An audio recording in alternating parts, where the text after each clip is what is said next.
ठीक है, हमने ये चेंज कर दिया, then activate, now go to SA16 and create new entries.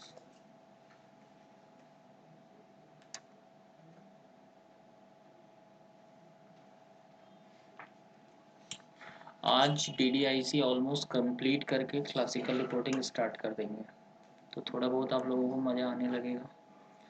Name, इसमें प्राइमरी की क्या है, नेम है। आपने प्राइमरी की नेम बनाया जो गलत कॉन्सेप्ट है, ठीक है। नेम कभी कोई प्राइमरी की नहीं हो सकता। फिर भी ये एंट्री हम देख लेते हैं, बाद में इसको ठीक करो।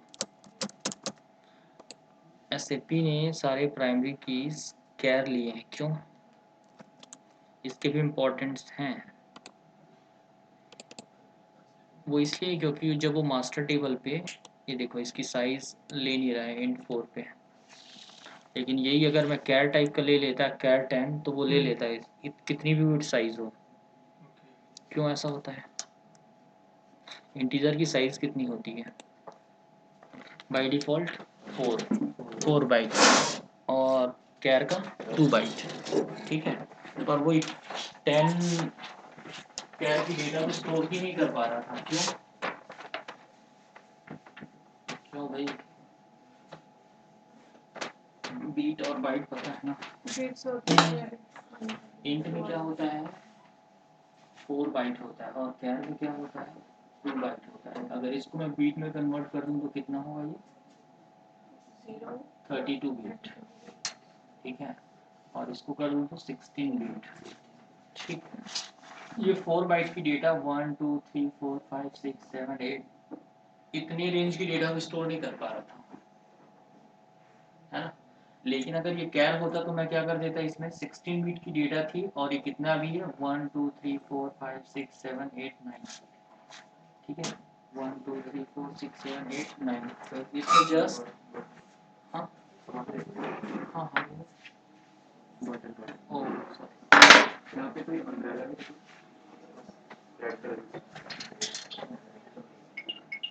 ब्लू है, वो मेरा है, नहीं ब्लू नहीं है, चलो ठीक है, ठीक है। आप इसमें अगर इन्वर्टेड कॉमा लगा लोगे तो किसमें कन्वर्ट हो जाता है? कैर में, ठीक है।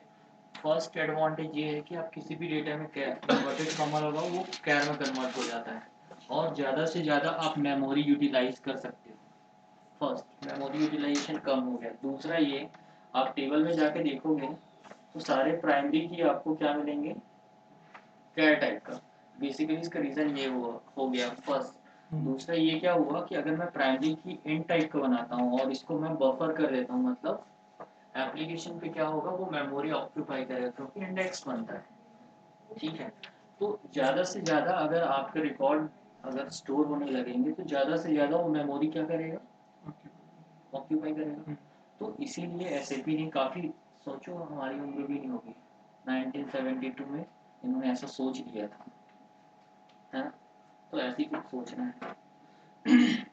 तो मोस्टली आपको कैर टाइप का जो डेटा मिलेगा या डेटा एलिमेंट या डोमेन भी मिलेगा तो वो कैर ही मिलता है प्राइमरी की। इंट आपको रियली, क्योंकि ज़्यादा मेमोरी ऑक्यूपाई करता है और डेटा भी कम स्टोर करता है ना, ठीक है। चलिए,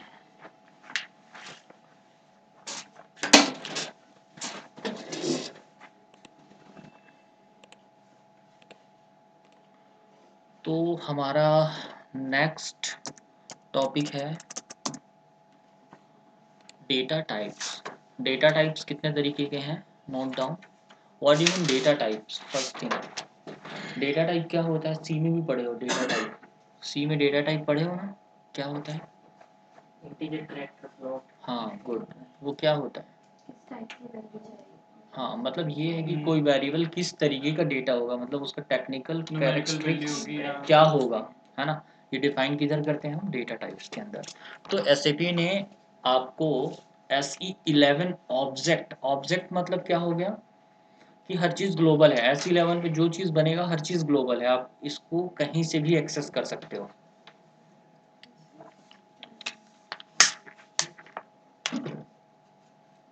SAP में 3 तरीके के डेटा टाइप है। फर्स्ट, डेटा एलिमेंट, स्ट्रक्चर और टेबल टाइप। डेटा एलिमेंट तो पता है कि क्या होता है, आपने बना के भी देखा है डेटा जब टेबल बनाते हो, है ना। स्ट्रक्चर भी आपको बनाने आता है, ठीक है। अब नया चीज है आपके लिए table type. Table type nothing but global internal table, ठीक है। लेकिन रियल टाइम सिनेरियो में आपको बहुत कम चांस है कि आप ग्लोबल इंटरनल टेबल यूज करते हैं। ऐसा नहीं कि नहीं करते हैं, इसके एप्लीकेशंस हैं, यूजेस हैं काफ़ी। हम कैसे बनाएंगे ये देखते हैं। बनाना काफ़ी आसान है, एक्सेस करने आना चाहिए कैसे करना है। चलो ठीक है, मैं पहले एक स्ट्रक्चर बनाता हूँ, क्योंकि इंटरनल टेबल बनाने के लिए हमको किसकी ज़रूरत पड़ती है, स्ट्रक्चर की, है ना। तो हम सबसे पहले स्ट्रक्चर बना रहे हैं। डेटा एलिमेंट आता है आपको, ये मैं मान के चल रहा हूँ, मैं बना के नहीं दिखा रहा हूँ, आता है ना। प्रमोद करो भाई, तुम मेहनत करो यार।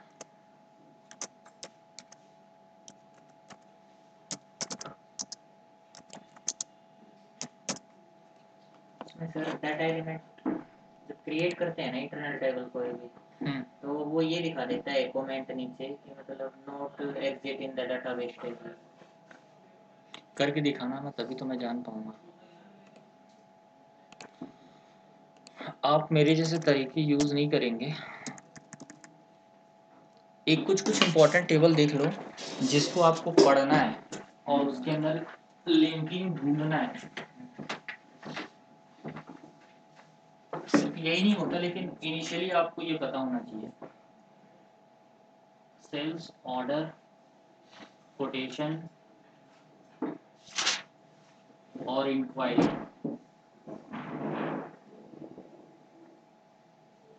इन तीनों के लिए कॉमनली जो टेबल यूज होता है VBAK is a header. Header का मतलब होगा मास्टर टेबल, है ना। और VBAP, ठीक है, ये ट्रांजैक्शन टेबल होता है, ठीक है। और ये तो सेल्स ऑर्डर के लिए हो गया। वैसे डिलीवरी के लिए LIKP, LIPS, ठीक है। LIKP आपका हेडर है और LIPS ट्रांजेक्शन है। इनवॉइस के लिए होगा VBRK हेडर और VBRP आपका आइटम होगा,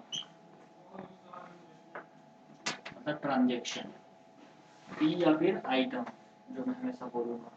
डिलीवरी के अंदर में आपको ना शिपमेंट मिलता है, शिपिंग। तो शिपिंग के टेबल देख लेना, आई थिंक BTTK और BTTP, आई थिंक अभी देख लेंगे, ठीक है। ये शिपिंग आता है। कोई सामान आप जब खरीदने जाते हो सबसे पहले तो क्या करते हैं, इंक्वायरी करते हो, जाकर किसी दुकानदार से पूछोगे यार ये कितने का है। फिर वो आपको अगर रिप्लाई करते हैं मीन्स कोटेशन कि सर अगर आप एक परचेज करोगे तो आपको 10 रुपीज़ का, 2 करोगे तो 9 रुपीज़ का। इट्स कोटेशन, वो आपको बता रहा है ना कि आपको प्रपोजल दे रहा है कि सामान कितने में मिल सकता है। It's a part of quotation.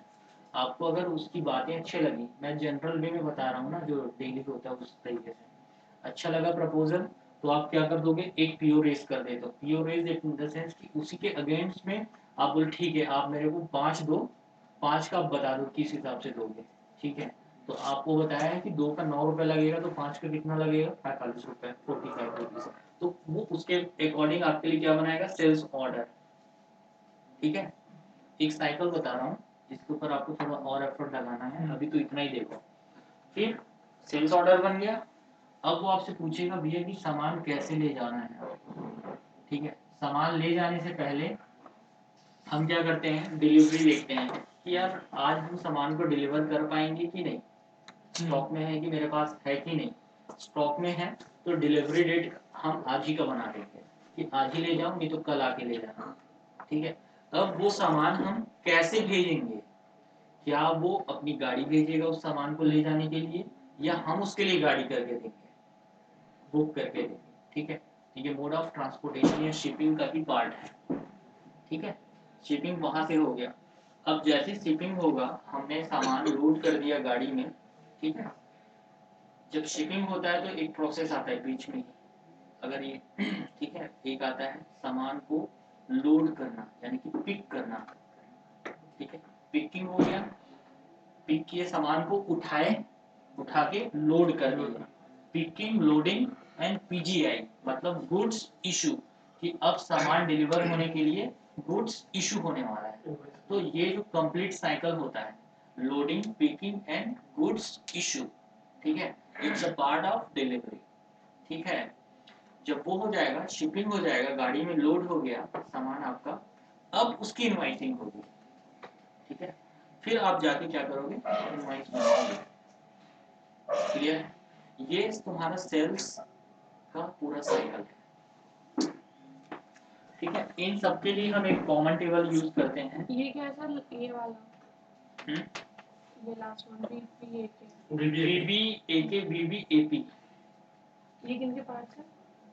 ये आपकी इसके सेल्स ऑर्डर, इंक्वायरी और कोटेशन, इन तीनों के जो डिटेल होते हैं ना, रिकॉर्ड होते हैं, वो इसी दोनों टेबल में जाके स्टोर होता है। अब ये देखो, ये जो 6 टेबल आपने यूज किए हैं, है ना, वो सारा कॉमनली VBF एक टेबल होता है, सेल्स ऑर्डर फ्लो टेबल होता है। इस टेबल पे आपको सारा चीज मिल जाएगा जो आपके 6 टेबल में है। ठीक है, तो आप थोड़ा इसमें और कुछ करो ताकि और मैं कुछ आगे बताऊं। आज के लिए इतना ही इसमें, है ना, फंक्शनली।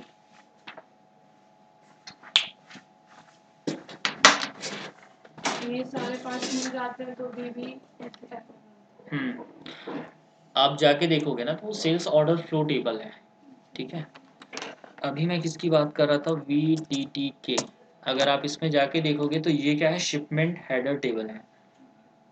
देखते हैं, वो आपको ओपन करके दिखाया, वो सॉरी, स्टैंडर्ड टेबल पे ही सारा काम होता है, कस्टम टेबल पे कुछ नहीं होता है, बहुत रेयरली काम होता है कस्टम टेबल पे। देखो ये आपका है VTTK,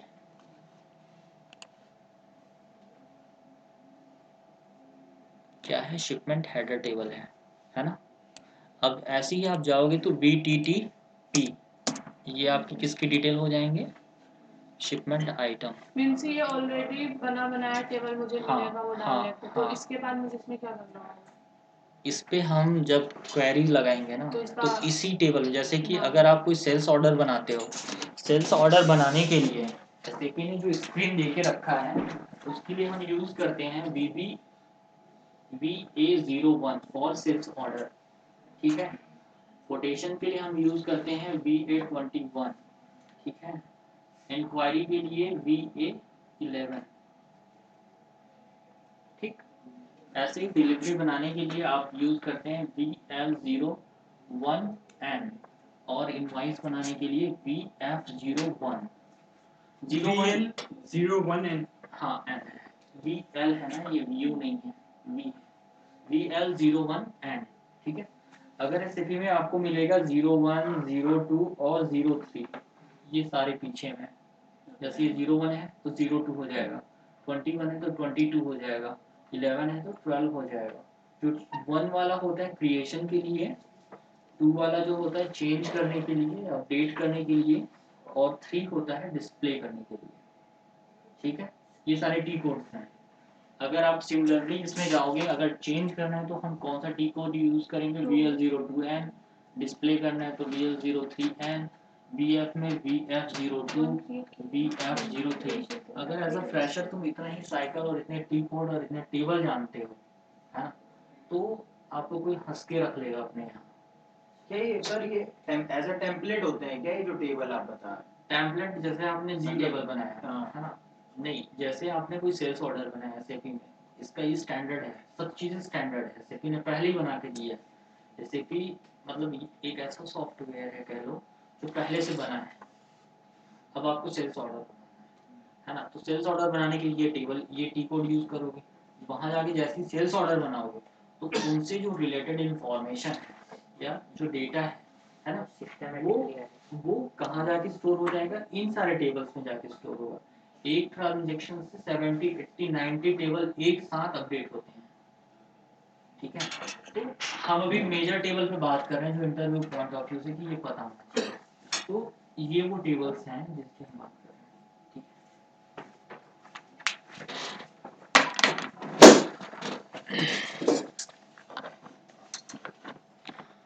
ठीक है, हम एक स्ट्रक्चर अब बनाने जा रहे हैं।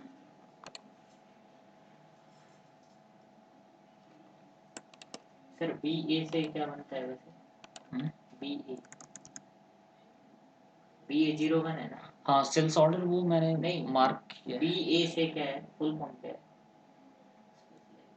नहीं वैसा कोई इसका सेंस नहीं है, कोडिंग है। शॉर्टकट की है। अब वो तो उसका क्या सेंस है, सेल्स ऑर्डर बनाने के VA01 लिया है और VL02 है ना। अगर आप जाओगे आई थिंक कि सेल्स ऑर्डर के लिए उन्होंने VA पैकेज डिफाइन किया है या VA मॉड्यूल उन्होंने अपने अकॉर्डिंग डिज़ाइन किया है, ठीक है। वो एक नेमिंग कन्वेंशन है कह लो उनके लिए।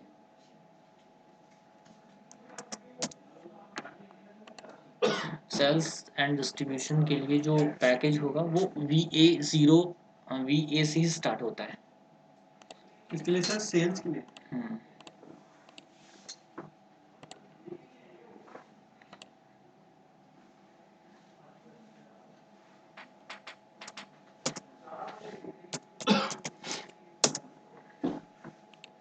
तो हमने इतने सारे फील्ड सेलेक्ट कर लिए फ्रॉम VBA के टेबल, ठीक है। फॉर स्ट्रक्चर इधर जाके मैंने पेस्ट कर दिया और ये सारे आ गए, ठीक है जी।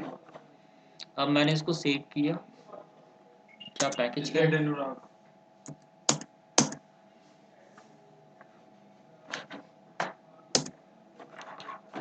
तुम्हारा सिस्टम थोड़ा फास्ट है।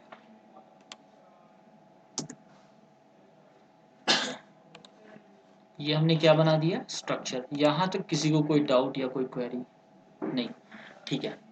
हमने क्या बनाया है, ये जस्ट सिंपल स्ट्रक्चर। ग्लोबल का मतलब क्या होता है, क्लाइंट globally इंडिपेंडेंट मतलब कोई भी एक्सेस करेगा, और प्राइवेट का मतलब ये होता है कि पर्सनल है, सिर्फ आप ही एक्सेस करोगे।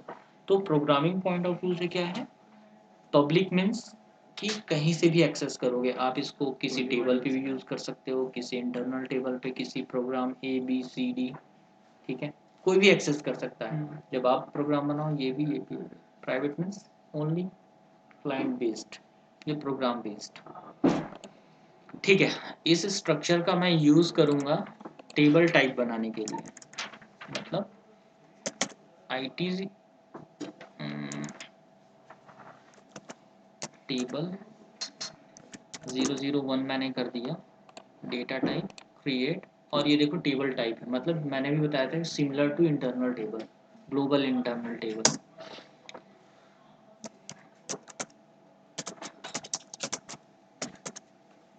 यहाँ पे देखो, जब आप इंटरनल टेबल बनाते हो तो कैसे करते हो, T type table of then structure का नेम, है ना। तो यहाँ पे हम अपने स्ट्रक्चर का नेम दे देंगे ZSTR_01, यही था। सर टेबल टाइप होता है क्या है वैसे? ग्लोबल इंटरनल टेबल, नहीं, डेफिनेशन क्या देंगे अगर जैसे? वही तो है, इससे आगे और कुछ नहीं है।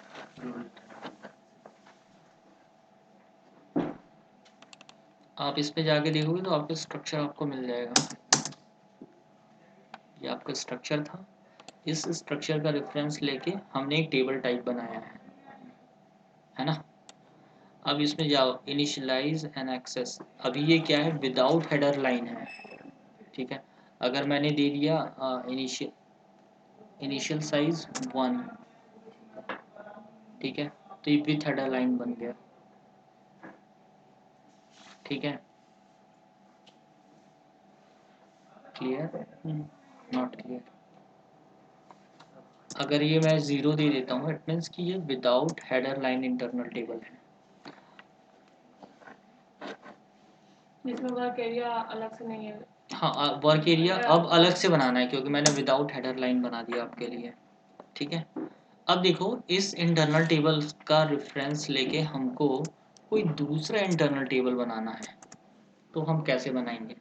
अगर ग्लोबल इंटरनल टेबल बनाने थे आपको, तो आपने इस तरीके से बनाया, just simple put here structure name, ठीक है। एक स्ट्रक्चर बना के यहाँ पे स्ट्रक्चर का नेम डाला, then simply save and activate without header line.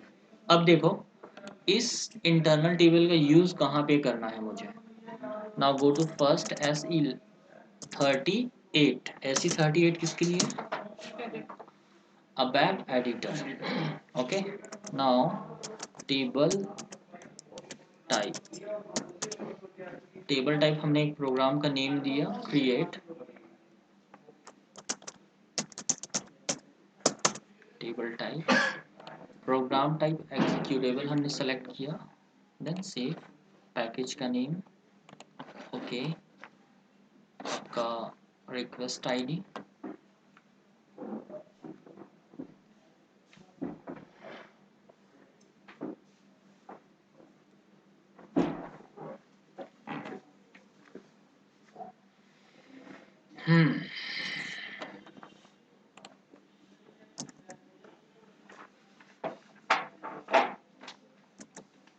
ठीक है.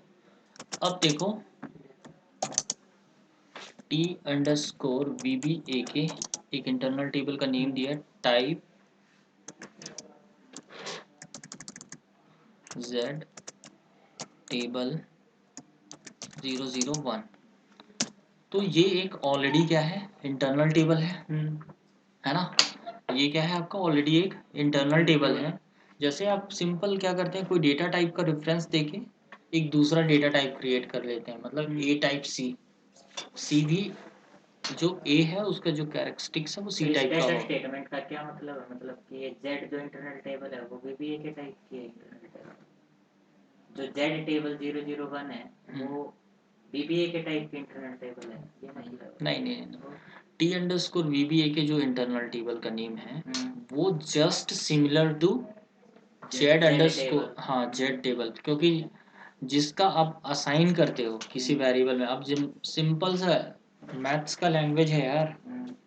मैथ्स का लैंग्वेज कैसे होता है, अगर कोई असाइनमेंट करते हो तो कैसे करते हो, जैसे आपको कोई दो वेरिएबल को ऐड करना होता है तो a is equal to A plus B करते हो है. मतलब इन दोनों की जो वैल्यू है वो इसको असाइन होता है, ना कि इसकी वैल्यू इसको असाइन होता है ना. जो असाइनमेंट का काम धाम है वो राइट टू लेफ्ट होता है.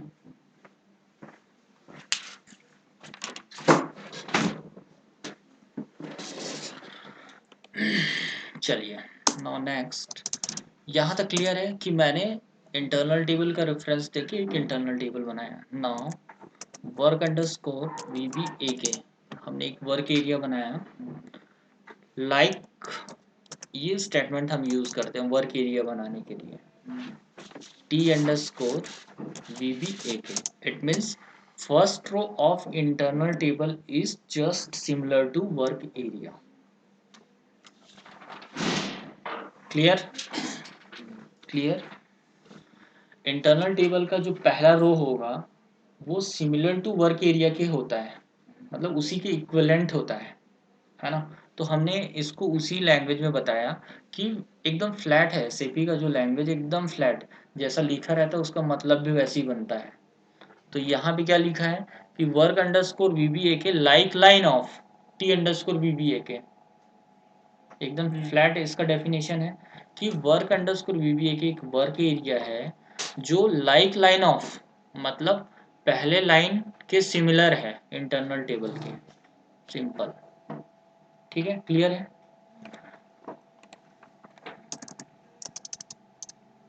अब अगर आपने यहाँ पे एक इंटरनल टेबल बना दिया और वर्क एरिया बना दिया है ना, अब इसका रेफरेंस लेके आप क्या कर सकते हो. SAP में और अच्छी बात ये है कि आप इंटरफेस देता है, जो चीज़ें ग्लोबल है उस पर डबल क्लिक करो तो वो वहाँ पे आपको ले जाएगा. जैसे ये आ गया है ना. ठीक है, अब मैं आपके लिए एक छोटा सा क्वेरी राइट करता हूँ जो इस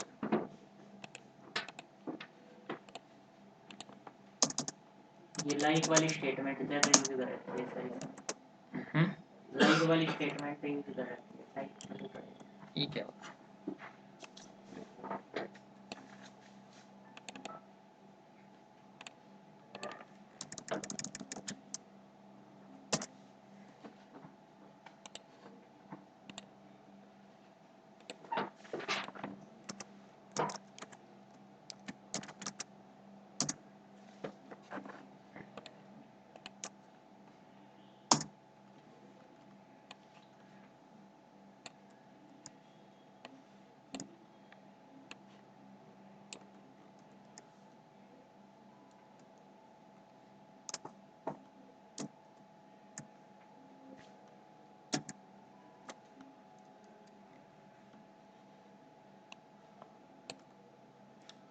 सर ये ऐसे सिलेक्शन कैसे करते हैं?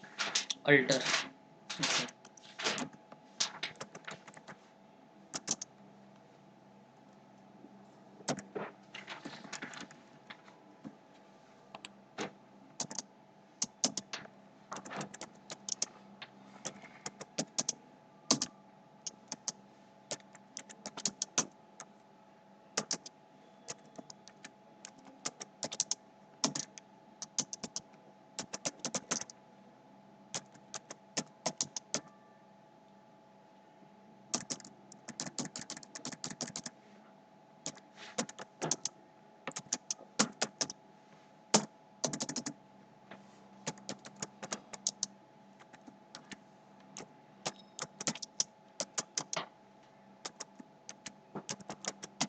तो जब मैं टाइप कर रहा था, जब आर्टिफिशियल इंटेलिजेंस का वो शो कर रहा था, मगर enter click tab tab tab tab tab से आएगा।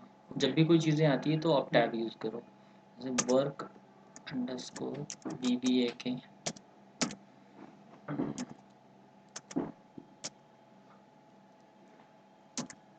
वेबलाइन।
ये आउटपुट है, ठीक है। तो हमारा जो कॉन्सेप्ट था वो इन 2 लाइन के लिए है कि हमने एक ग्लोबल इंटरनल टेबल बनाया।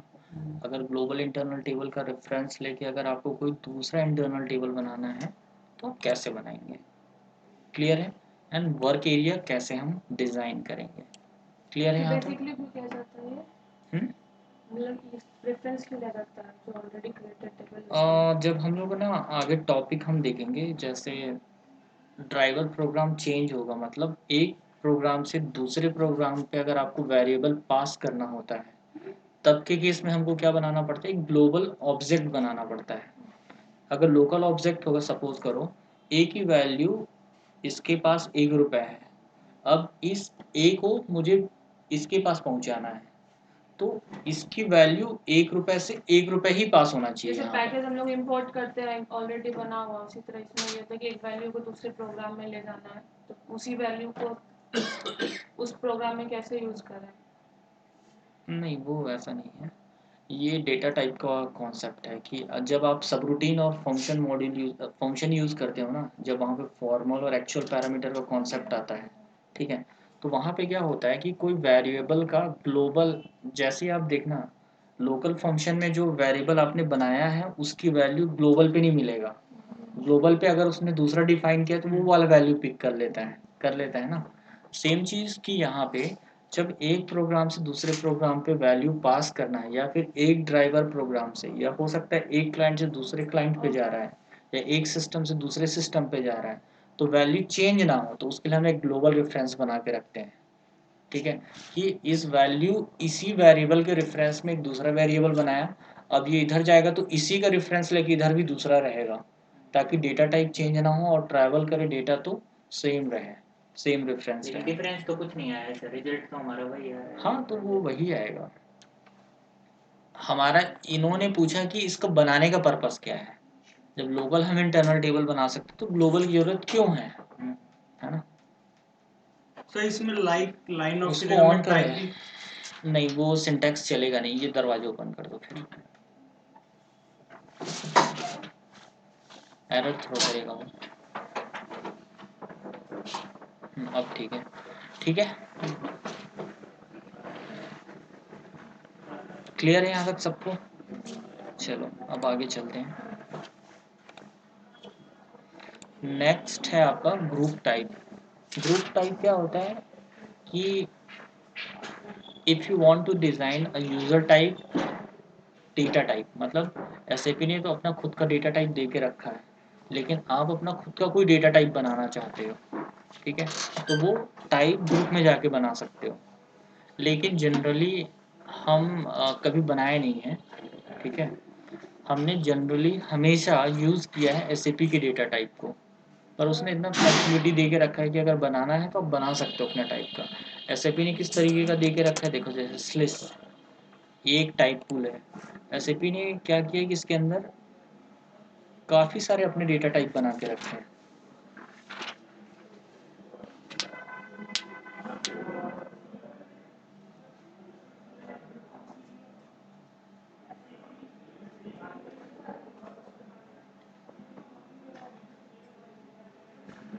ये देखो, अब इन्होंने एक देखो डेटा टाइप बनाया स्लिस अंडरस्कोर लिस्ट अंडरस्कोर टाइप, ठीक है, टाइप एन, मतलब इन्होंने एक वेरिएबल तो बना दिया जिसका डेटा टाइप किस तरीके का है एन, लेकिन वो इस एन को यूज़ नहीं करेगा। आगे अगर कभी अपने प्रोग्राम को यूज़ करना होगा तो वो ये यूज़ करेगा, है ना। अगर आप कोई सिमिलर कोई वेरिएबल बनाना चाहोगे तो आप इसका रेफरेंस दोगे, मतलब एक तरीके का ये ऑब्जेक्ट हो गया, है ना। ऐसे ही देखो इसने काफ़ी सारी चीज़ें बना के दी, जो एएलबी रिपोर्टिंग आएगा तो हम उधर यूज़ करने वाले हैं इसको, ठीक है, ये वहाँ पे यूज़ होगा, ठीक। तो देखो इसको बनाते कैसे हैं। फॉर एग्जांपल ZTY001,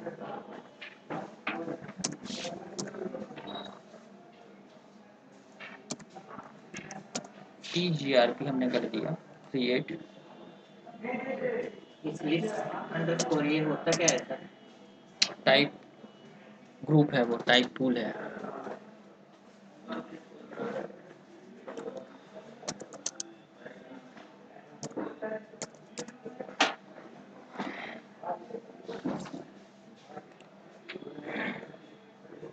ये देखो, तो type group, what do you mean type pool, pool का मतलब क्या होता है। जो अदर लैंग्वेज है जैसे पूल का ये कॉन्सेप्ट है कि डेटा आते रहते हैं परमानेंट टेम्परेरी तौर पे, तो वो पूल में क्या बोले सीक्वेंस में रखते जाते हैं, डेटा आते रहते हैं, जिससे कि वो कंफ्यूजन ना हो किसको देना, फिर उसको सीक्वेंस वाइज आपको उस पर ऑपरेट होना। हाँ, सिमिलर ही कॉन्सेप्ट है पूल का। पूल में क्या होता है कि नंबर ऑफ जो डेटा टाइप्स हैं, है ना, या नंबर ऑफ जो डेटा टाइप बकेट हैं उसको हम एक बड़े वाले बकेट में डाल देते हैं, ठीक है। तो वही चीज़ें हैं कि जब भी आप इसके अंदर 1000 स्ट्रक्चर बना दो, 1000 डेटा टाइप बना दो, लेकिन वो एक बकेट के अंदर ही रहेगा, और वो बकेट क्या है आपका टाइप पूल है। क्लियर है। टाइप को स्लिस हाँ हाँ, जैसे हम टाइप पूल स्लिस यूज़ करते हैं तो आप जाके देखिएगा टाइप पूल ZTGGRP के अंदर में आपको स्लिस मिलेगा, और जब भी हम उसको कॉल करेंगे, है ना, जब हम उस स्लिस को कॉल करेंगे तो सबसे पहले हम उसको डिफाइन करते हैं टाइप पूल्स स्लिस। जब तक आप डिफाइन नहीं करोगे तब तक उसके जितने भी एट्रीब्यूट हैं उसके अंदर या स्ट्रक्चर जो भी है ना, उसको आप एक्सेस ही नहीं कर पाओगे। टाइप को देना पड़ेगा। हाँ, टाइप पूल मैंडेटरी है, मतलब वो एक क्या है कि collection of different type of data type या फिर स्ट्रक्चर कह लो। बट अगर आपको इंटरव्यूअर पूछे तो ये भी बता सकते हो दूसरा कि अगर if you want to design your own data type, ठीक है, तो हम टाइप पूल यूज़ कर सकते हैं।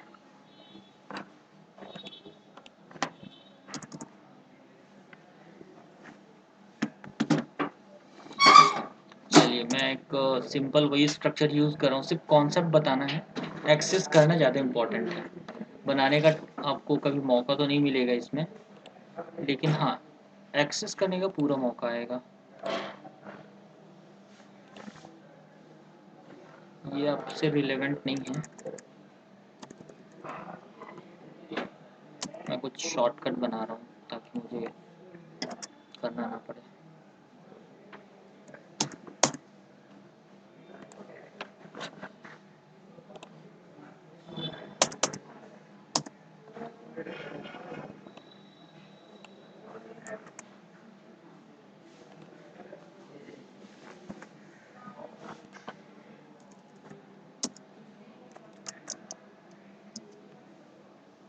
अब देखो मैंने टाइप्स बिगिन ऑफ ए किया। अब इसको जैसे ही मैं चेक सेव भी करूँगा तो और चेक करूँगा तो एरर थ्रो करेगा। क्यों करेगा?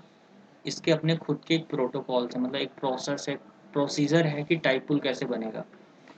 All name of objects called z tgrp in the current type pool must begin with prefix this। मतलब अगर आप कोई भी ऑब्जेक्ट बनाओगे इसके अंदर तो उसका name must be start with z TGR ठीक है।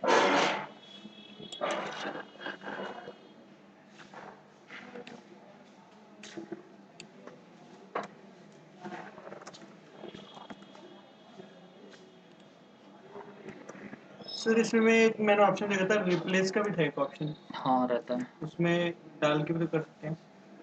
वो तो कंट्रोल F करोगे तब की इसमें आता है, अब वो कर सकते हो आप, उसका कोई प्रॉब्लम नहीं है।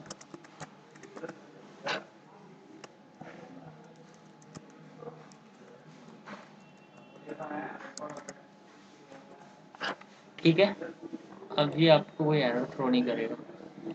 ठीक है, अभी तक आपने एक क्या बना दिया, स्ट्रक्चर या ऑब्जेक्ट बना दिया। अब इस ऑब्जेक्ट का मैं रेफरेंस ले रहा हूँ, एक इंटरनल टेबल बनाऊंगा, सिर्फ internal table as a reference. कैसे बनेगा वो? टाइप्स, और ये टाइप्स से इंटरनल टेबल सिर्फ यही बनता है और कहीं नहीं बनता। अब देखो जो इंटरनल टेबल बनाओगे उसमें भी आपको ये प्रीफिक्स लगाना ही पड़ेगा, नहीं लगाओगे तो कैसे आएगा? देखो टी जी आर पी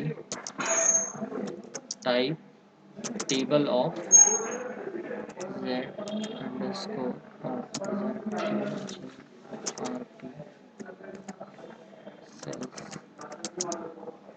अब भी वो एरर थ्रो करेगा, देखो आ गया। ठीक है, तो आप इसके सामने क्या लगाओगे? ये प्रीफिक्स लगाना मस्ट है। अब ये एरर नहीं आएगा। ठीक है, तो ये ध्यान रखना है आपको। क्लियर? Save, activate. अब देखो इस ऐसे ही जब स्लिस ऑब्जेक्ट बना होगा तो मैं आपके लिए जब ALV रिपोर्टिंग करूंगा तो उस ऑब्जेक्ट का रेफरेंस लेता हूँ हमेशा, तो उसको कॉल कैसे करना है वो अभी सिखा रहा हूँ। जब मैं इसको आगे एक्सेस करूंगा तो आपको कंफ्यूज नहीं होना, तब भी मैं बताऊंगा लेकिन कंफ्यूज नहीं होना। ठीक है,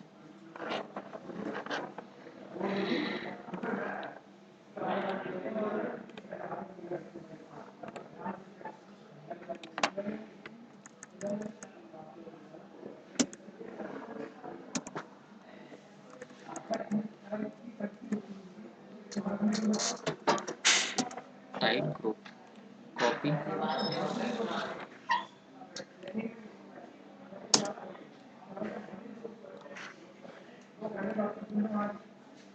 अब देखो कुछ नहीं करूंगा मैं, सबसे पहले क्या करता हूँ कि टाइप, अब ये पूल आ गया, अब मैं जैसे टैब प्रेस करूंगा ये ऑटोमेटिक आ जाएगा। पूल्स क्या था? ZTGRP,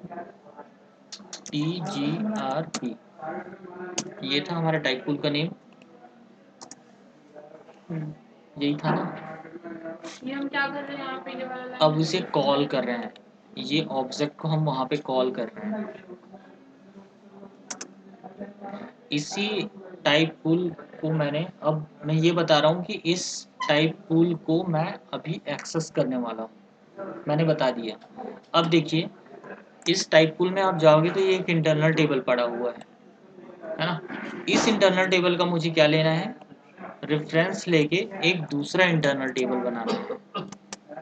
तो वो मैं कैसे बना लूँगा? यहाँ पे जाऊँगा, सेम ये दे दिया रेफरेंस, और ये हो गया आपका वर्क एरिया सेम। इसमें किसी को कोई डाउट? तो अभी जस्ट तो इंटरनल टेबल बनाया था रेफरेंस से, फिर दोबारा कॉल करने के लिए बनाया। नहीं, वो एक अलग तरीका था, ये एक दूसरा अलग तरीका है। कि अगर मुझे टाइप पुल का रेफरेंस लेना, वो तो टेबल टाइप का आपने रेफरेंस लिया था, अगर यहाँ पे आपको टाइप पुल का रेफरेंस लेके कोई दूसरा ऑब्जेक्ट बनाना है तो कैसे बनाओगे, वो ये तरीका था। अगर मैं टाइप पुल नहीं लेता हूँ ऊपर तो एक एरर थ्रो करेगा, देखना कि ये क्या बोलेगा, the type this is unknown, ठीक है, उसको मिल ही नहीं रहा है ऑब्जेक्ट जब तक आप डिफाइन नहीं करोगे। अब जैसे ही इसको मैं डिफाइन कर दूंगा, जितने भी इंटरनेट टेबल में आएंगे टाइप पुल से एक्सेस करेंगे वहाँ पे। जो टाइप पुल के ऑब्जेक्ट को यूज करोगे तब के केस में। क्लियर है यहाँ तक? ठीक है, आउटपुट भी सेम ही होगा, इसमें कोई रॉकेट साइंस नहीं है, बस एक्सेस करने का तरीका। ये जो 2 लाइन था वही इम्पोर्टेंट है। क्लियर है प्रमोद? पूछो पूछो पूछो, तुम जितना पूछो पूछो। ये जो टाइप पुल का जो रेफरेंस लिया है हमने, जेट पीजीआर के ऊपर वाला, ये कैसे लिया है मतलब? देखो, हम SE11 पे गए और अपने लिए एक टाइप ग्रुप बनाया, ये देख रहे हो, यहाँ पे मैंने नाम दिया ZT, हाँ, और मैंने क्रिएट किया। क्रिएट करते ही ये ब्लैंक था और सिर्फ सबसे पहले आपको ये लाइन मिलेगा, टाइप पुल Z TGRP। टाइप पुल का मीनिंग मैंने बताया था कि it's a collection of type group. Sir इस टाइप ग्रुप हमने डिफाइन किया है जो जेट TGRP, इसके अंदर और भी बहुत सारे, हाँ, और भी बहुत सारे आप डाल सकते हो। टाइप पुल्स लिस्ट के अंदर उतने सारे हैं, कोई भी हाँ, एक्सेस कर कुछ भी देखो, मैं आपको स्लिस के अंदर दिखाता हूँ, वहां पे भी ये सेम इंटरनल टेबल ही बनाया है। जैसे ये देखो, स्लिस टी एट फील्ड कैटलॉग, तो ये स्लिस क्या हो गया, आपके टाइप पुल का नेम हो जाएगा, कि टाइप पुल का नेम आ गया। अब देखो बाकी ये नेमिंग कन्वेंशन है, T represent table, add field cat, add field cat कोई पर्पस के लिए बनाए कि अगर कोई चीजें ऐड करना है फील्ड कैटलॉग में, तो देखो स्ट्रक्चर का नेम क्या है, स्लिस ऐड फील्ड कैटलॉग। हमारे भी केस में यही था कि जेड TGRP था, देन आवर स्ट्रक्चर नेम, ठीक है। यहाँ पे भी वही सेम चीजें हैं, उसने ये फील्ड ऐड किया। अब इस स्ट्रक्चर का रेफरेंस लेके वो एक क्या बना रहा है, इंटरनल टेबल बना रहा है। देखो रेफरेंस लिया है, ऑकर्स 0 से विथ हेडर लाइन बनते हैं, इसमें अभी परेशान नहीं होना, ये एक इंटरनल टेबल है, ठीक है। तो हमने भी वही चीजें सेम की है अपने प्रोग्राम पे। कर तो हेडर लाइन के लिए लगता है। हाँ सर, हाँ sir, with header line internal table, ये देखो हमने भी वही सेम किया है। अगर इसमें लगा देते हैं आप इसमें ये भी स्पेसिफाई कर सकते हो with header line, no no no, ये नहीं करेंगे, ऑकर्स 0 से करेंगे, ये सपोर्ट नहीं है, ठीक है। ये विदाउट हेडर लाइन है अभी, ठीक है ना, क्लियर है? हाँ, यहाँ तक क्लियर है सबको? चलो अब मैं आगे जा रहा हूँ। डोमेन बनाने आता है? हाँ, जब आप डेटा टेबल में डेटा एलिमेंट के अंदर डोमेन बना रहे थे, है ना। अब now most important, search help. Search help कितने टाइप का होता है? 3 तरीके का। फर्स्ट है एलिमेंट्री सर्च हेल्प। डोमेन में ना जो स्ट्रक्चर बनाते टाइम में जाते थे।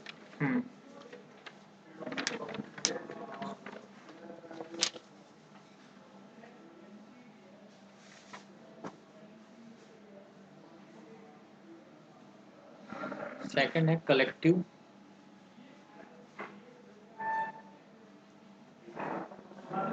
और लास्ट वन है अपेंड।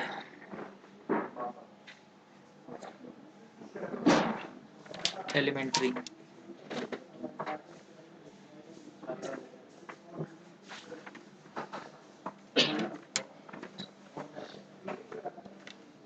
अब देखो एलिमेंट्री क्या होता है, एलिमेंट्री सर्चिंग हेल्प में आपको 1 सर्चिंग पाथ होगा, कलेक्टिव में मोर देन 1 होगा। मतलब अगर कोई एम्प्लॉय को सर्च करना है तो आपके पास सिर्फ एम्प्लॉय आईडी या एम्प्लॉय नेम के अलावा और भी एरियाज हो सकते हैं जहाँ से आप एम्प्लॉय को फैच कर लो, जैसे एड्रेस, सिटी, है ना। तो देखो सबसे पहले मैं एलिमेंट्री सर्च हेल्प बना रहा हूँ आप लोगों के लिए। और अपन अपेंड के यूज होता है to enhance the standard search help. अगर आपको स्टैंडर्ड सर्च हेल्प को अपने प्रोग्राम पे लगाना है या स्टैंडर्ड को आपको इनहेंस करना है, तब आप क्या यूज करोगे, append search help. Standard search help कौन सा होता है? जो एसएपी ने दिया है।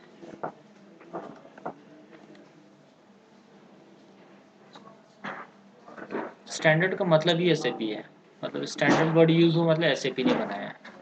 कस्टम मतलब हमने बनाया है या कोई यूजर ने बनाया है।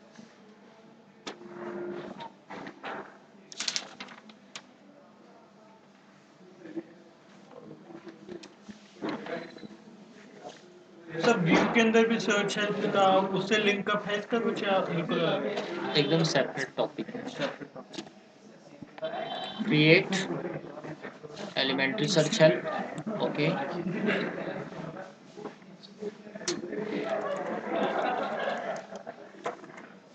सर्च हेल्प,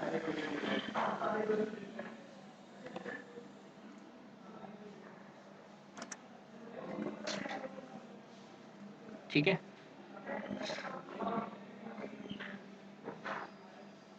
अब देखो यहाँ पे आपको दिखाई दे रहा है डायलॉग टाइप। तीन चीजें हैं डायलॉग टाइप में। First one is dialog depends on set of value, और सेकंड है dialog display value immediately, dialog with value restriction. अभी मैं अगर बताने जाऊंगा तो समझ में नहीं आएगा, मैं एक एक करके दिखाऊंगा रन टाइम पे, ठीक है। अभी मैं क्या कर रहा हूँ, dialog value immediately, display value immediately. It means क्या हुआ कि डेटाबेस में VBA के एक टेबल है जिसमें 10,000 रो पड़ा हुआ है, ठीक है। मैंने उसके ऊपर एक फील्ड के ऊपर सर्च हेल्प बनाया सेल्स ऑर्डर के ऊपर। तो वो क्या करेगा कि जैसे ही मैं ये ऑप्शन चूज करता हूँ डिस्प्ले वैल्यू इमीडिएटली करके, है ना, तो हिट का मतलब क्या होता है, आप जैसे जाओगे सेटिंग में, हिट इट मीन्स कि फर्स्ट टाइम पे आपको कितना डिस्प्ले होगा, 200, 300, 400, 500 रो एक बार में वो एप्लीकेशन पे लेके आएगा।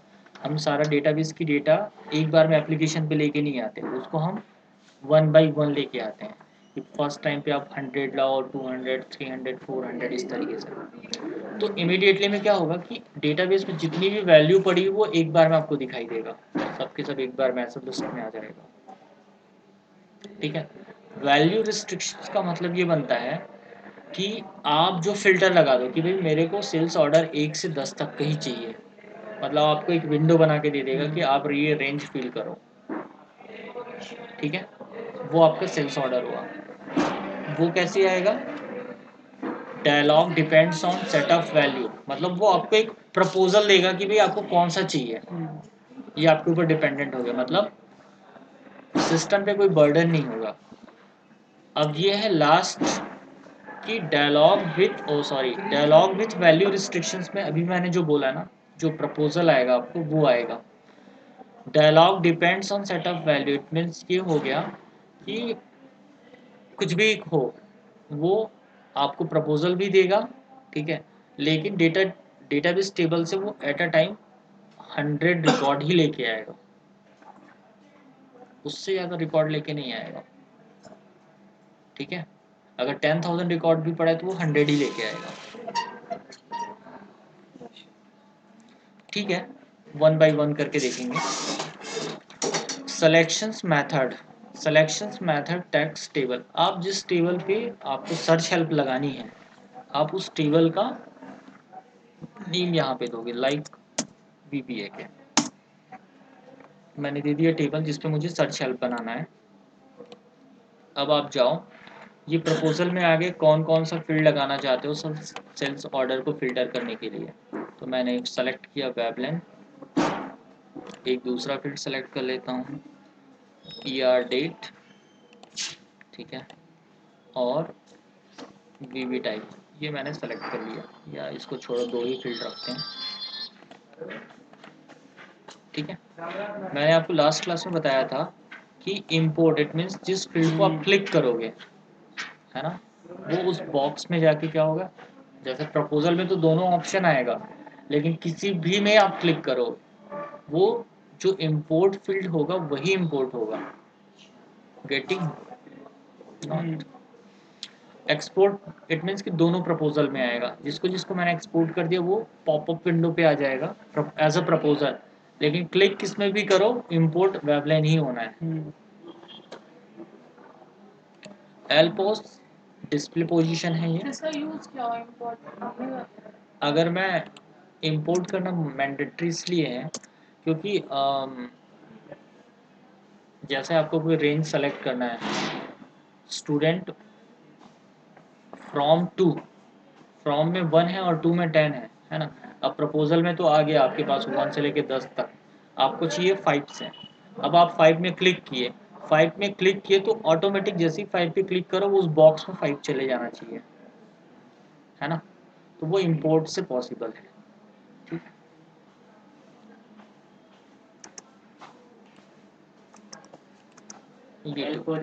एल पोज में डिस्प्ले पोजीशन और S pose searching position.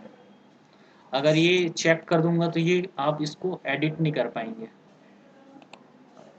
Searching position, ये सर्चिंग पोजीशन हो गया, ये आपका डिस्प्ले पोजीशन होता है। ये जो डिस्प्ले होता है वो इम्पैक्ट, इसका जो इफेक्ट होता है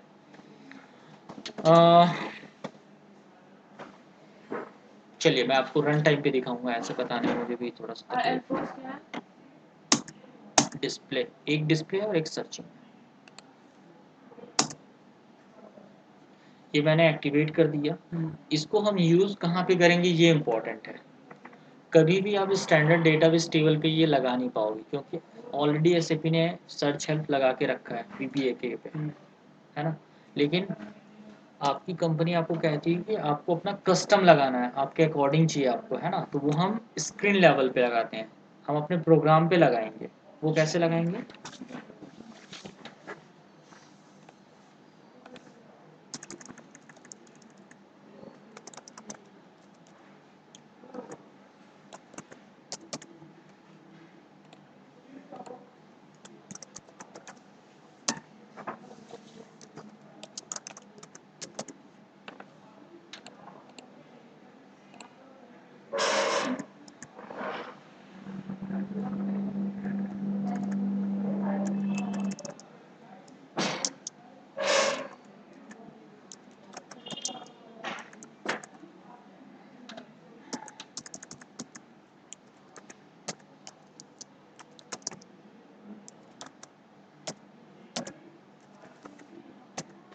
सर देखो ये वाला एरर मेरे में इतना आ रहा है ना, अपने आप ही सर हो जाता है। क्या क्या हो गया था, शॉर्टकट की वजह से हुआ होगा। हाँ सर, शॉर्टकट की ऐसे मैंने क्रिएट की नहीं, फिर अपने आप कैसे हो गया? नहीं नहीं, टाइम का नहीं है, ये कभी भी हो जाता है शॉर्टकट की का ही। शॉर्टकट की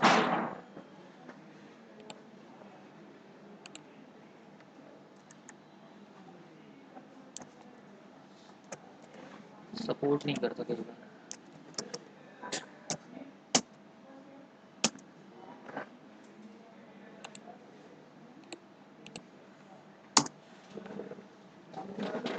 ठीक है, अब यदि मैं इसको रन करूं तो ये देखो, ये एसएपी ने सर्च हेल्प आपको बना के दिया है।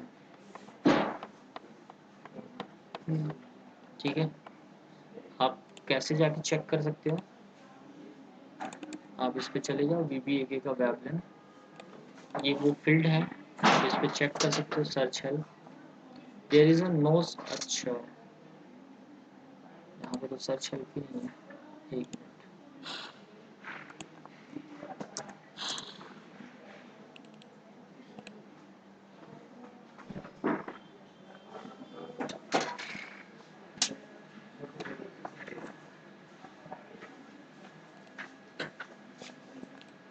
चलो ठीक है, इसमें तो सर्च हेल्प नहीं है, कोई नहीं। अभी आपके पास क्या है, इसमें कोई सर्चिंग हेल्प ही नहीं है। काम करते हैं, मैं कोई दूसरा सर्च हेल्प बनाता हूँ।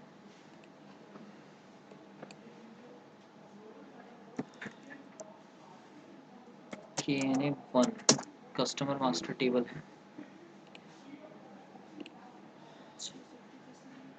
स्टैंडर्ड टेबल से बना सकते हैं सर अपना जो कस्टम से भी बना सकते हैं। एक कस्टम टेबल बनाएंगे इससे। कस्टम टेबल से छोड़ना, कस्टम टेबल थोड़ी काम होता है। सीखना तो स्टैंडर्ड में सीखना, ये इम्पोर्टेंट है। कस्टम में बनाना कोई बड़ी बात नहीं है। चलिए मैंने चेंज कर दिया पैरामीटर। कस्टमर मास्टर से भी हम बना के देख रहे हैं।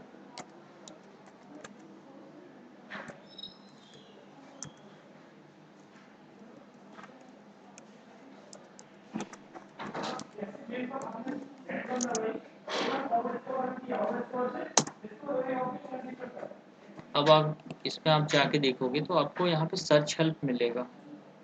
ये कुन्नर पे है, ये सर्च हेल्प। तो ये देखो, ये इन्होंने DEBEI ये एक सर्च हेल्प बना के रखा है। क्लियर? और ये कलेक्टिव सर्च हेल्प।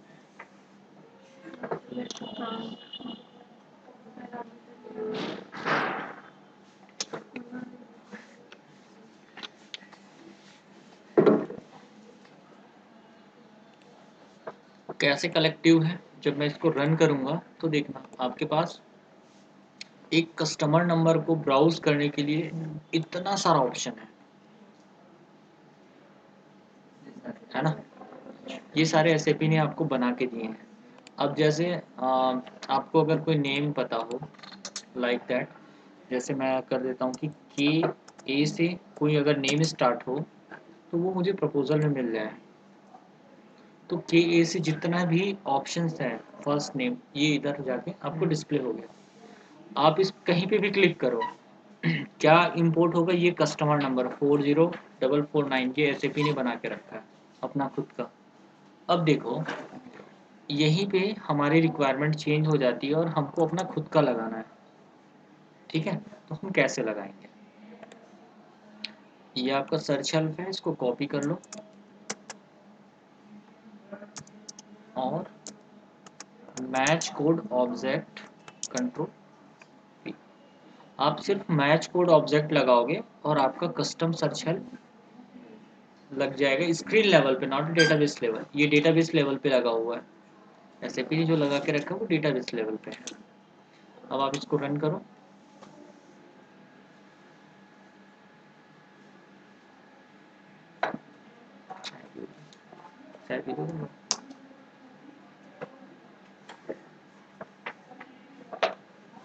अनुराग चाय नहीं पीता, पता था। वो पीता है पीछे वाला, नहीं पीता। बताइए। नहीं तो दिल्ली का होता तो मैं बता देता कि तू चाय नहीं पीता है।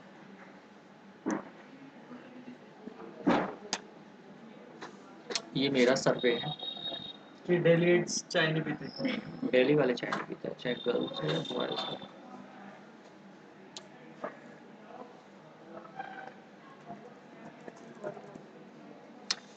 ये नहीं पता क्यों नहीं। क्या होते हैं? क्या होते हैं मीतू? क्या होता है बताओ। हम सर लोग भी दिल्ली थोड़ा वालों में मतलब हो जाओगा कि हाँ मूवी इंडस्ट्री में जाना है तो स्किन टोन से चाय पीने से तो यही होता है ना कि स्किन सही रहती है। तो दिल्ली वाले थोड़ी ना जाते हैं। तो सुंदर होने के लिए भी तो- ऐसा ऐसा देख ले भाई तू अब।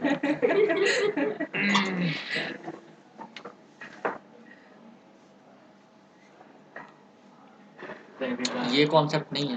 हैबिट हो जाती है। जो मोस्टली जो दिल्ली का है ना वो कहीं बाहर जाता नहीं है, सब चीज़ यहीं पे है, कहीं यहाँ बाहर जाने की जरूरत नहीं। अब जो बाहर जाता है ना उसको बहुत सारी चीज़ें कॉम्प्रोमाइज़ करना पड़ता है। मतलब टाइम पे खाने को नहीं मिलता, अरे चल चाय पी लेते हैं यार अभी थोड़ा, इस पे क्या जल्दी एनर्जी आ जाती है।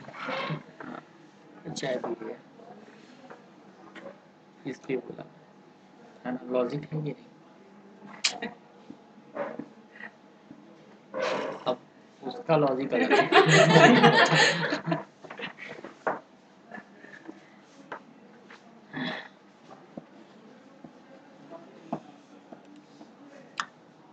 एक्टर बनना है।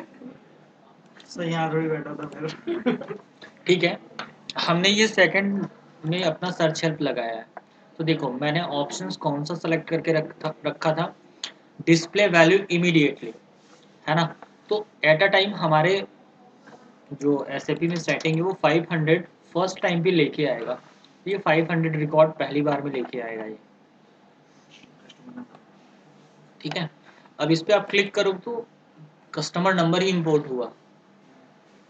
आपके पास कंपनी और क्या था, कस्टमर नंबर, कंट्री और सर मगर मैंने ये स्पेसिफाई तो किया नहीं कौन कौन सी फील्ड मेरे को शो हो, तो इसमें कस्टम में 2 ही क्यों सिलेक्ट किए इसमें फील्ड? ये स्पेसिफाई किया ना। ओके। अभी ये ऑप्शन है डिस्प्ले वैल्यू इमीडिएटली करके। अब मैं ऑप्शन चेंज कर रहा हूँ वैल्यू विथ रिस्ट्रिक्शन। तो इसका इम्पैक्ट क्या रहेगा इधर जाके, सही सारे वो को याद करने होंगे कि हाँ KUNNR मींस दिस। वो प्रैक्टिस करने पे आएगा, अभी नहीं आने वाला। अभी तो रट्टा मारना पड़ेगा। देखो ये बॉक्स बना के दे दिया आपको, क्लियर है यहाँ तक। अब इधर जाके आप कंट्री में, अब कोई कस्टमर है, आपको पता नहीं कि कस्टमर कहाँ का है, आप उसको जानते हो कि यार वो इंडिया का था। तो इंडिया से कितने कस्टमर्स हैं वो आप यहाँ जाके देख सकते हैं। इंडिया से इतने कस्टमर्स हैं, अब यहाँ से आप फिल्टर कर लो। ये एक ऑप्शन हुआ फिल्टर करने का। Last one, value dialog depends on set of value. Restriction क्या लगा सर? रेस्ट्रिक्शंस ये लगा कि यूजर दे रहा है इनपुट, है ना, आप अपने अकॉर्डिंग फिल्टर कर रहे हो। ऐसे भी आपको ऐसा प्रपोजल नहीं दे रहा है कि पूरा का पूरा रिकॉर्ड उठा के नहीं दे रहा है, बाकी रिकॉर्ड छोड़ दिए, एक रिकॉर्ड ले लिया। वो भी नहीं। अगर आप एकदम देसी स्टाइल में, जैसे हाँ HCL में आप गए, HCL की HR है, ठीक है। अब उसके यहाँ तो 1000 वहाँ पे एम्प्लॉयज़ हैं एक ही बिल्डिंग पे, ठीक है। क्या आप एम्प्लॉय आईडी से किसी को जान सकते हो? अगर आपको पता है खुद का एम्प्लॉय आईडी अगर आपको पता है तो आप स्पेसिफाई कर सकते हो this is my employ ID. या फिर मुझे अनुराग का अगर पता है तभी मैं जान सकता हूँ कि अनुराग का अगर डेटा देखना है तो उसका एम्प्लॉय आईडी डालो और अनुराग का डिटेल आ जाएगा, ठीक है। लेकिन अब मुझे पता नहीं है अनुराग का आईडी, तब कैसे सर्च करूँ? तब फिर मैं उसमें टेक्निक लगाता हूँ कि उसको रिकॉर्ड को फिल्टर करने का। 1000 रिकॉर्ड में जाके आप तो एक एक को सर्च करो, या तो अनुराग नेम के जितने बंदे पड़े उसको फिल्टर कर लो। मैंने डाला अनुराग, वहाँ पे प्रपोजल में आ गया 100 अनुराग, ठीक है। फिर मैंने डाला भाई कि जो सिटी बिलोंग्स टू दिल्ली, ठीक है। सेकंड ऑप्शन सिटी में डाल दिया था दिल्ली। तो अनुराग दिल्ली से बिलोंग करते हैं वही सिर्फ फिल्टर हो गए 10 बचे, ठीक है। अब देखा 10 में से आप जाके मैनुअली 1000 रिकॉर्ड में से आपने 10 को तो फिल्टर कर लिया। इट मीन्स ये तो है कि आप उसमें से जाके उन 10 रिकॉर्ड को ही फिल्टर करें या एक्सेस करें या मैनुअली जाके देख लो। और भी फिल्टर लगाना है तो और उसमें आप जाके फिल्टर लगा लो कि भाई जिसका number, father name, mother's name या फिर मोबाइल नंबर, है ना, ये सारी चीज़ें डाल के आप और भी मैक्स टू मैक्स उसको क्या कर सकते हो, फिल्टर कर सकते हो।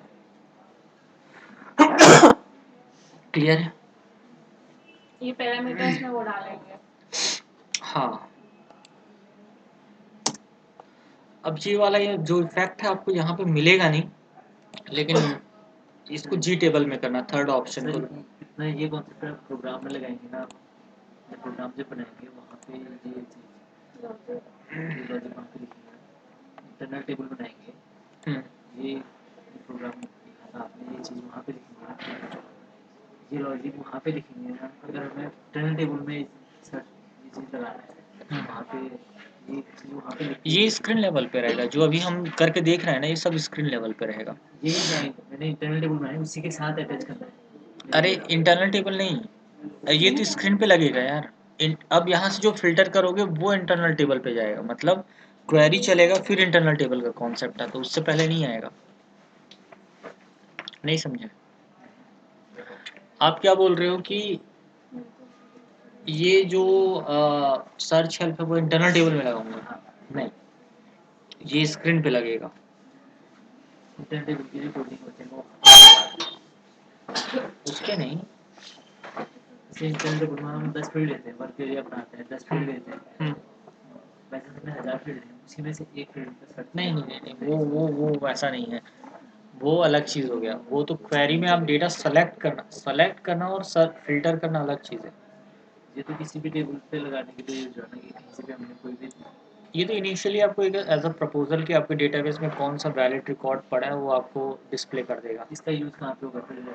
सिर्फ डेटा डिस्प्ले कराने, मतलब देखने के लिए कि आपके टेबल में कौन कौन सा रिकॉर्ड स्क्रीन पे पड़ा है। डिस्प्ले कर देगा डाटा को। आपको एज अ प्रपोजल देगा, लेकिन क्वेरी उसके बाद चलेगा कि भाई ये कस्टमर मिल गया, अब जैसे अनुराग का डेटा मिल गया मुझे, अनुराग को कितने मंथ की सैलरी का पेमेंट हो चुका है उसको मुझे रिकॉर्ड दिखाओ।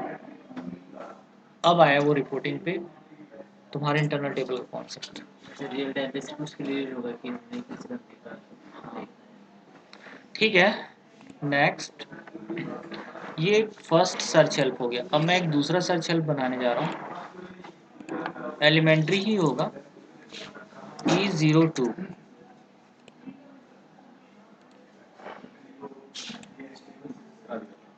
अब मैं इसको फिल्टर कर रहा हूँ, एड्रेस वाइज।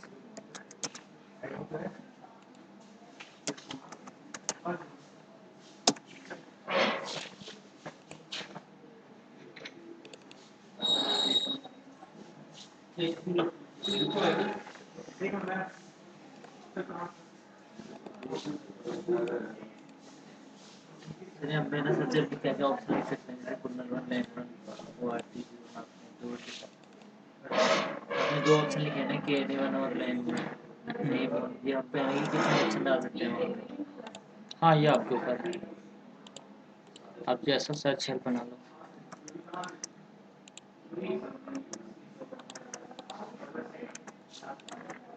सही डिजिट का क्या मतलब हुआ? 1 2 3 4?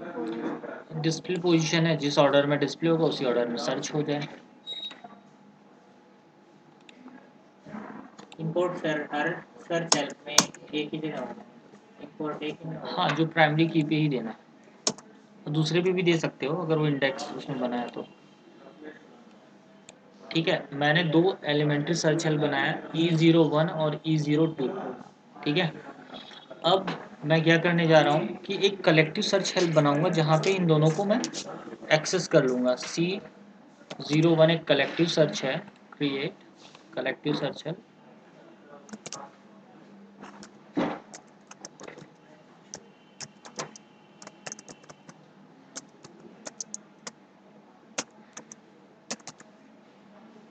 अब देखो, ये इंक्लूड सर्च हेल्प है, यहाँ पे आप जाएंगे ZE01 एंड ZE02, क्या आ गया दोनों। अब आप जाएंगे डेफिनेशंस के अंदर और यहाँ पे इनसे रिलेटेड जो भी पैरामीटर्स थे, ये दो पैरामीटर्स, इसको आप क्या कर लोगे,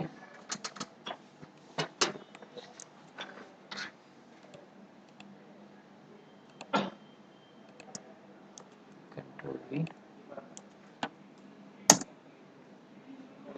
ये इंपोर्टिंग पैरामीटर था और ये एक्सपोर्टिंग पैरामीटर था। ठीक है, मैंने यहीं से लिया इसका रेफरेंस। ठीक है, ये ध्यान में रखना कि इसका डेटा एलिमेंट में क्या लिया हुआ है, LAND1_GP, है ना। तो हमको भी क्या करना है, यहाँ पे जो डेटा एलिमेंट है उसमें अंडरस्कोर GP लगा दी, बस।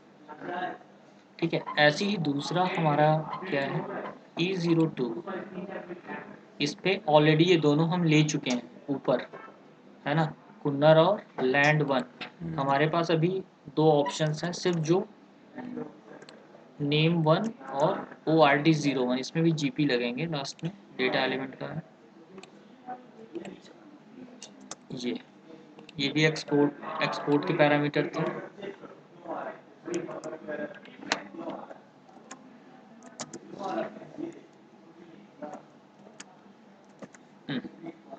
क्लियर है यहाँ तक, डाउट?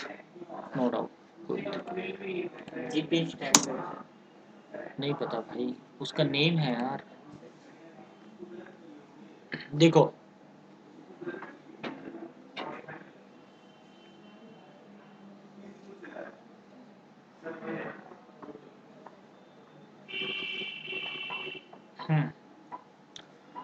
तो जब भी आप कोडिंग करने जाओगे या कोई चीज़ को जब समझने जाते हो, है ना, तो सबसे पहले उसका पर्पस होना चाहिए कि क्या है। जैसे हम डेटा एलिमेंट में हम काम कर रहे हैं, अगर यहाँ पे जाके तो लैंड वन अंडरस्कोर जीपी एक क्या है, डेटा एलिमेंट है जो लैंड वन के लिए बना है। ठीक है, अब इसका सेंस ये था, लैंड वन का जर्मन लैंग्वेज में क्या सेंस बनता है, कंट्री। ठीक है, और ये जीपी का naming convention I don't know कि इसका क्या सेंस है। जीपी मीन्स होता होगा कि की होता होगा जर्मन पे, आई डोंट नो। ठीक है, मैं यही सेंस मान के चलता हूँ, ये एक डेटा एलिमेंट है जो इस डेटा एलिमेंट के लिए ये वाला मतलब लैंड वन के लिए ये डेटा एलिमेंट यूज हुआ है। ठीक है, दूसरा इसके सिमिलर टेक्स्ट टेबल भी बनते हैं, वो आगे देखेंगे, अभी कंफ्यूज मत हो। अभी आपको इतना समझना है कि हमने जो दो एलिमेंट्री सर्च हेल्प लिया है उनके सारे फील्ड्स मैंने यहाँ पे अटैच कर दिए। अब इसको मुझे कुछ नहीं करना था, सेव एंड एक्टिवेट। अब आप देखोगे यहाँ पे कंट्रोल Z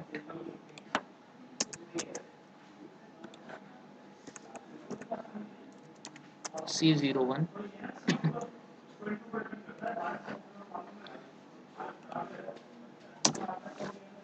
रन। अब ये है आपके पास कलेक्टिव सर्च हेल्प। हमने ये पहला बनाया था जिसमें कंट्री वाइज आप डेटा फिल्टर कर पा रहे थे। अब सेकंड में हमने दिया एड्रेस वाइज। मैं बोल दिया यार कि जो इंडिया से बिलोंग करे और जो दिल्ली का हो, ठीक है, वही रिकॉर्ड शो करना मेरे को, तो कोई रिकॉर्ड नहीं है। जो दिल्ली का हो और नोएडा का हो, तो नोएडा में 3 कस्टमर्स हैं। क्लियर है? अगर मैं ये फेच कैसे वो पूजा और ये आपने डाला अभी? ये डेटाबेस टेबल में पड़ा हुआ है। ये इनबिल्ट है हाँ, ये फंक्शनैलिटी तो दिल्ली इनबिल्ट का है। कोई नहीं था। हाँ, दिल्ली का कोई नहीं था। अगर आप देखना चाहो तो कैसे देख सकते हो? तो ये तो अटैच कर सकते हैं ना, हम्म? डेटाबेस टेबल में अटैच कर सकते हैं। नहीं, स्टैंडर्ड में नहीं कर सकते। इंडिया में अगर जाओगे तो आपको ये सिटी मिल जाएगा, नोएडा से 2 लोग हैं, 3 लोग हैं, एक हैदराबाद से, बाकी ब्लैंक पड़ा हुआ है। ये ठीक है। सारे कस्टमर्स हैं। हाँ, और ये सारे कस्टमर्स हैं आपके। किसके कस्टमर्स हैं? SAP के? मैं SAP ने एग्जांपल ही बना अच्छा तुमने बना रखा है। नहीं, SAP का एक कस्टमर उन्होंने एग्जांपल दे रखा है ये। What do you mean customer? Customer वही जो हमारे को प्रोडक्ट्स को यूज कर रहा है, मैंने बनाया वो हमारा यूजर है। हाँ, जिसको हम सामान बेचते हैं, ये वो कस्टमर है जिसको हमने सामान बेचा है। अच्छा ठीक है। नहीं क्योंकि वो आपका नाम है ना, मैंने इसलिए पूछा कि नहीं, ये तो मैंने बनाया होगा, कोई अगर कस्टमर्स बनाने होंगे तो मैंने बना दिया होगा। वही मैं पूछ रही ठीक है, क्लियर है यहाँ तक कि हमको कलेक्टिव सर्च कैसे बनाना है और कैसे यूज करना है। तो सर इसमें जैसे 3 फील्ड्स आ गई हैं, तो इसमें मैं 3% का सिलेक्ट कर सकता हूँ, ऐसे कुछ है क्या? अरे ये तो मैं तुमको डिफरेंस दिखाने के लिए, ओके, पहला ओके, वाला ओके। आपका स्टैंडर्ड का था। पहले स्टैंडर्ड रियल टाइम पे Sec- 3 के 3 अलग तरीके से बनेंगे। मतलब 3 कस्टमर अलग अलग लगा दोगे स्क्रीन पे? अगर ये बनाने होते हैं तीनों आपने तो एक साथ दिखाए हैं, बनाएंगे अलग अलग। एक ही रहेगा, एक ही इसमें से एक ही एक फील्ड ही होगा, रहेगा, एक ही एक ही स्क्रीन पे बनेगा। एक ही चीज हाँ। 3 बार थोड़ी ना यूज करोगे। ये तो मैंने आप लोगों को डिफरेंस दिखाना था, तीनों को अलग अलग, तो ऐसा कर दिया। अब देखो, सोचते हैं कि अब यार मुझे ना एसएपी ने जो प्रोवाइड किया है वही यूज कर लेता हूँ। ठीक है, तो मैं कैसे यूज करूँगा? हमने अभी थोड़ी देर पहले डेटा सर्च हेल्प देखा था कस्टमर पे, DEBI। ठीक है, या फिर दूसरा तरीका क्या होता है कोई चीज़ें ब्राउज करने का? एक ये था आपका KNA1 पे आप जाओगे और ये एरो है वेयर यूज लिस्ट, इस पर क्लिक करोगे तो हमको क्या देखना है, सर्च हेल्प देखना है। हमने सर्च हेल्प पे क्लिक किया और बाकी सारे फील्ड्स को अनचेक कर दिया, देन ओके। तो इस टेबल पे जितने भी सर्च हेल्प होंगे वो आपको यहाँ पे दिखाई देने लगेगा, ठीक है। या दूसरा तरीका क्या था कि आप Any1 पे जाओ, डिस्प्ले करो, जिस पर्टिकुलर फील्ड पे आपको पता करना है, लाइक दैट कि इधर जाके, जैसे ये है, ये कलेक्टिव सर्च हेल्प था, इसी पे हमको काम करना था। आप चले जाओ, ये आ गया, डिस्प्ले किए तो देखो ये कलेक्टिव सर्च हेल्प है, आ रहा है ऊपर में, इधर देखो कलेक्टिव सर्च हेल्प। इसके अंदर में इतने सारे एलिमेंट्री सर्च हेल्प है ना। अब मैं इसमें डबल क्लिक करूंगा तो ये एलिमेंट्री सर्च हेल्प आपको दिखाई दे रहा है। मैंने इसको कॉपी कर लिया। अब क्या करूंगा, मैं अपने वाले में इसको इनहेंस करने जा रहा हूँ। अपेंड में गया, कंट्रोल V कर दिया, एंटर। इस पे जो फील्ड हमारे पास नहीं है हम उसको कॉपी कर लेते हैं, PSTLZ,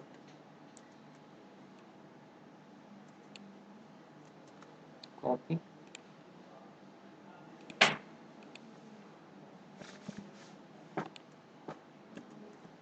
ये भी एज अ प्रपोजल आ जाएगा।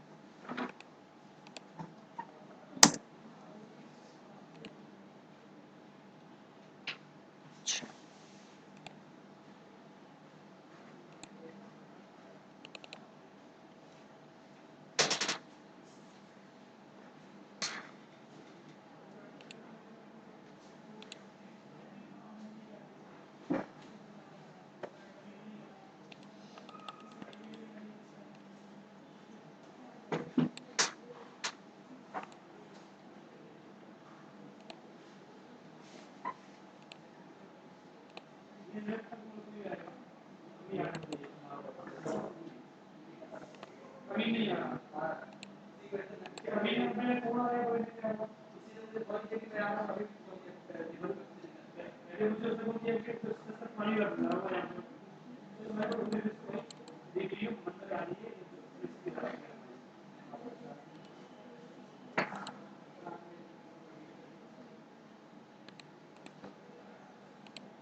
ठीक है। आप अपने टेबल में अगर जाओगे, ये आ गया, हमने ये वाला टैब लगाया था, यहाँ जाओगे, ये जनरल डिटेल्स आ गया। यहाँ पे भी आप कर सकते हो, जैसे आपको कोई कस्टमर पता है कि भाई ये वाली कस्टमर ही मुझे शो हो, तो आप इसी कस्टमर पे जा सकते हो, है ना।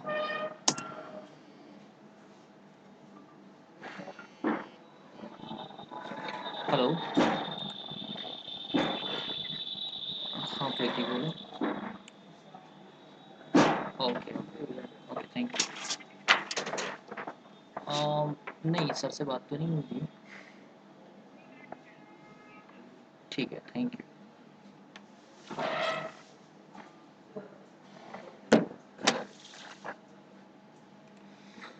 ठीक है जी, यहाँ तक क्लियर है? Any doubt? anyone?